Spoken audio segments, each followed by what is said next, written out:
திருச்செந்தூர் முருகன் கோயில் போனீங்கன்னா பன்னீர் இலை விபூதின்னு ஒன்று கொடுப்பாங்க. முருகனுடைய அந்த விபூதியானது அடாடாடாடா அவ்வளோ அற்புத சக்தி நிறைஞ்சதுங்க.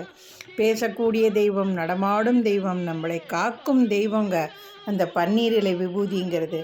அதை வாங்கிட்டு வந்து தினமும் முருகா அப்படின்னு சொல்லி நெத்தி நிறைய தினமும் நீங்கள் பூசிட்டு வாங்க.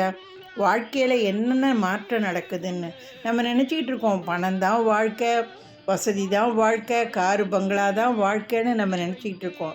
நிச்சயமாக அது கிடையாதுங்க.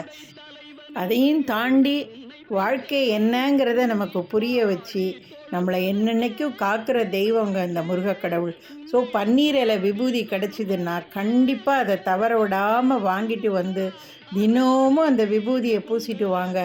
உங்கள் வாழ்க்கை எப்படி மாறுது பாருங்கள். தலையெழுத்தாவது ஒன்றாவது ஒன்றும் கிடையாது.